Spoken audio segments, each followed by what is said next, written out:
बहू के साथ अश्लील हरकत करने पे ससुर जी पे हुआ एफआईआर दर्ज, वो भी काफी प्रयास करने के बाद। हिमाचल प्रदेश के किन्नौर जिले में लगे ऐसे मनाया जा रहा है हिंदुस्तान के 75वें स्वतंत्रता दिवस में।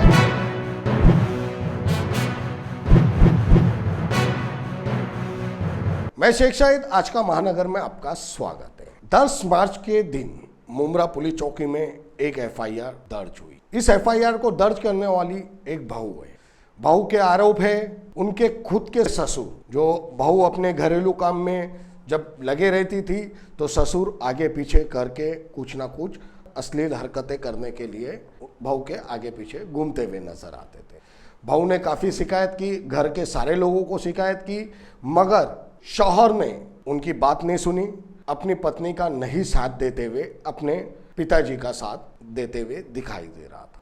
तो बहू ने अपने ससुराल को छोड़ दिया और शिकायत लेके 3 महीने से घूम रही थी। महिला टकरार निवारण केंद्र में भी ये बहू अपनी आवाज़ लेके गई और वहाँ से ये पूरा किस्सा चलते चलते आज 10 मार्च के दिन मुमरा चौकी में 3 महीने बाद यह एफआईआर दर्ज हुई। हमारे सहयोगी चैनल हिंदुस्तानी रिपोर्टर के चीफ एडिटर रफीक कामदार साहब, उन्होंने इस लड़की से क्या पूरी बातचीत की और इनने अपने परिवार के खिलाफ किस तरीके की अश्लील हरकत इनके ससुर करते थे और किस तरीके के पूरे रवैये इनके ससुराल में थे, ये पूरी आप बीती इन्होंने खुद हमारे सहयोगी चैनल को बताई है, वो भी हम आपको सुनाएंगे। मगर सोचने की बात यह है, समाज में कहीं ना कहीं ऐसे भेड़िए जो नजर आते हैं जो पूरे समाज को खराब करते हुए दिखाई दे रहे हैं। तो ऐसे भेड़ियों की जगह वाकई जेल में है। जो एक बहू ने हिम्मत जुटाई है और इस बहू की आवाज़ जो आज मुमरा पुलिस चौकी ने सुनी और एफआईआर दर्ज हुआ, मगर अभी तक के आरोपी गिरफ्तार नहीं हुए। अब जैसे हम हर जगह खबर हम भी चलाते हैं, हमने भी खबर काफ़ी दिखाई है आपको, सुनसान जगहें, पब्लिक प्लेस और अन्य जगहों पे ऐसे बहुत से हादसे हमने आपको दिखाए हैं, मगर ये एक ससुर ने तो हद ही पार कर दी। ससुर का रिश्ता एक बाप और बेटी का होता है, मगर ससुर ने इस बाप के रिश्ते का उल्लंघन करते हुए सारी हदें पार कर दी। कैसे एक औरत अपने घर में सेफ है, ये पूरा वाकया ये बताने वाला है। अब जो इस महिला ने जो बातचीत की हमारे सहयोगी चैनल हिंदुस्तानी रिपोर्टर से, वो हम आपको सुना रहे हैं। क्या बताना चाहोगी तुम्हारे साथ में वर्ष 2018 में कौसा किस्मत कॉलोनी परिसर में ये परिवार रहता है जहां पर तुम्हारी शादी हुई थी। जोहेर नाम है, जोहेर अंसारी तुम्हारे शौहर का, और तुम्हारे ये जो ससुर हैं ये सोहेल अंसारी, ठीक है, और सलमा अंसारी सास है, शोएब अंसारी देवर है और रूबीना अंसारी ये तुम्हारी ननद है। क्या इन तमाम लोगों ने तुम्हें तकलीफें दी? क्यों करके तुमने 354 और 509 जैसी धाराएं जो है तुम्हारी शिकायत में लगाई है? क्या ऐसा तुम्हारे साथ हुआ था? मेरी शादी 2018 4 फरवरी को हुई थी। शादी के दिन से ही मेरे साथ, क्योंकि मैं सुबह निकाह हुआ था और रात में वलीमा हुआ था। निकाह के टाइम 2 घंटे बाद ही मेरे साथ में ये हुआ कि मेरे साथ फ़ैन बंद, लाइट बंद, कोई भी और खाना पीना उस टाइम मुझे कुछ नहीं दिया गया था। तो भी मेरे को ऐसा बोले कि फ़ैन जल जाएगा, लाइट जल जाएगी, हम लोग का बिल ज़्यादा आएगा, उसी टाइम से चालू हो गया था। उसके दूसरे तीसरे दिन से ही जब भी फ़ैन चालू करती थी, कमरे में अपना काम करती थी अकेले। देवर और शौहर दोनों काम पे चले जाते थे। कटलेरी की दुकान है हम लोग की, कटलेरी की दुकान में जैसे ही जाते थे लोग, सुबह ससुर आते थे, जैसे मैं अकेले किचन में काम करती थी, नाश्ता बनाती थी, जो भी बर्तन वगैरह जो भी काम रहता था करती थी। उसमें अकेले में आके मेरे को पीछे से पकड़ते थे, मेरे साथ ज़बरदस्ती करते थे।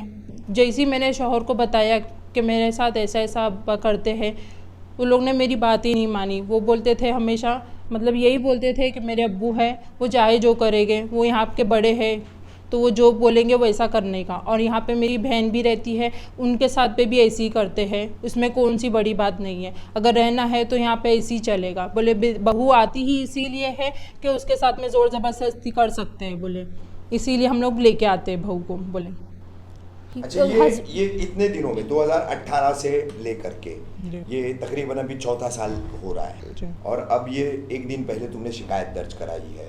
तो मारपीट वगैरह जो होती थी तो क्या इसमें तुम्हारे से मैके से पैसे वगैरह लाने का डिमांड था, या किसी तरह का जो है मैके वालों ने, तुम्हारे माँ बाप भाई बहन वगैरह ने जो भी दहेज दिया होगा, सोना वगैरह दिया होगा, तो उसका क्या हुआ, क्या उसकी सिचुएशन है अभी?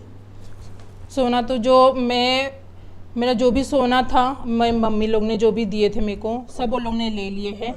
और उन लोग का तो खाली एक कान का था छोटा सा, वो मेरे पास था। और वो लोग ने मेरा चांदी की पट्टी थी, चांदी की अंगूठी थी, सोने का पूरा सेट था, सोने की अंगूठी थी, वो सब वो लोग ने ले लिए हैं। वो सब ले लिए जी। अच्छा, कुछ ऐसा मारपीट दबाव वगैरह था महंगे से, और कुछ पैसे वैसे के लिए? वो लोग हस्बैंड ने ये भी तुम्हारी शिकायत की इसमें धारा लगी है? हस्बैंड ने खुद मेरे को फ़ोन करके बोले कि अगर अलग घर रहना है तो मेरे को घर लेके दो। अच्छा। घर मांगे थे वो लोग ने, पैसा मांगे थे मेरे से 2 लाख रुपए। कैसे पैसे लाओ? जी। अच्छा, कितना पैसा की मांग? नहीं, पैसा तो ऐसे ही मांगते थे, रोज के लिए भी मांगते थे लोग। अच्छा, रोजाना के लिए भी? रोजाना के लिए भी, खाने पीने का जो तुम्हारा खर्चा है, हाँ, अच्छा। खाने पीने का जो खर्चा है तुम्हारा, लाइट बिल का हम लोग जो इतना भरते हैं, वो तो क्या तेरा बाप बिल भरेगा, ऐसा सब बोलते थे। अच्छा। और मेरे साथ में जोर जबरदस्ती करके मारते भी थे मेरे को बहुत। अच्छा। और मेरे को घर से बाहर निकाल देते थे हर चीज में। करने में चारों लोगों में कौन कौन थे? शोहर, देवर, ससुर, सब ननद, सब, चारों पांचों में? सभी मारपीट? हस्बैंड के सामने मेरे को मारते थे। और हस्बैंड कुछ नहीं बोलते? अब्बू है। अच्छा, तो अब्बू जो करते करने दो। हाँ। तो सुना आपने कि किस तरीके से अब्बू है, बहुएं इसीलिए लाई जाती है कि उन्हें झेलना है, उन्हें ये सारी चीजें बर्दाश्त करनी होगी। बाप की उम्र का आदमी है, ससुर है मगर बाप की जगह है, मगर वो अगर सेक्सुअल असॉल्ट करता है, किसी तरह का लैंगिक अत्याचार करता है, तो उसकी मुखालफत मत करो, उसका विरोध मत करो, उसको मनमानी करने दो अगर तुमको इस घर में रहना है। अच्छा, ये बताओ मुझे कि कितनी कोशिशें तुमको करना पड़ी, और मुमरा पुलिस स्टेशन के एपीआई तांबे है, उन्होंने तुम्हारी कुछ हेल्प की है इसमें? क्या इस पर बताओ। मैं जब मेरे साथ हादसा हुआ, जब इसमें मेरे पास हरेसमेंट होने के बाद में मैं गई थी, डायरेक्ट पुलिस चौकी गई थी। उस टाइम लॉकडाउन चल रहा था। अच्छा। लॉकडाउन के तौर पे मेरे को सर ने बोले थे कि मैं आप पहले महिला के थ्रू जाओ, महिला तकरार में जाऊँ, फिर मेरे पास में हम लोग देखेंगे क्या करने का है। मैं फातिमा आंटी के पास गई थी, जो महिला मंडल के हैं, वहाँ पे मैं गई रमज़ान बाद, और उनको मैंने एप्लीकेशन वगैरह सब दिया था करने के लिए। मेरे को उन्होंने पुलिस स्टेशन में लेके गए, वहाँ पे मैंने वो अर्ज़ी वगैरह दी। मेरे को फिर कोर्ट में बुलाए थे, कोर्ट में मैंने अर्ज़ी वगैरह दी हूँ। उसमें से मेरे को उन लोग ने मेरे को करके दिए, सब पूरा लिख के दिए FIR के तौर पे पूरा एप्लीकेशन, और फिर यहाँ पे आके बोले कि तुम FIR कर दो करके। अच्छा। तो फिर मैं FIR करी। उसके बाद फिर तांबे साहब ने पूरी बातें और कागजात देखने के बाद FIR? जी। अब क्या मांगे तुम्हारी पुलिस स्टेशन से? पुलिस किस तरह की कार्रवाई करे इन 5 लोगों के खिलाफ? FIR तुम्हारा दर्ज हो चुका है, अरेस्ट अभी तक तो नहीं हुए हैं, तो नोटिस प्रोसेस किया जाने वाला है।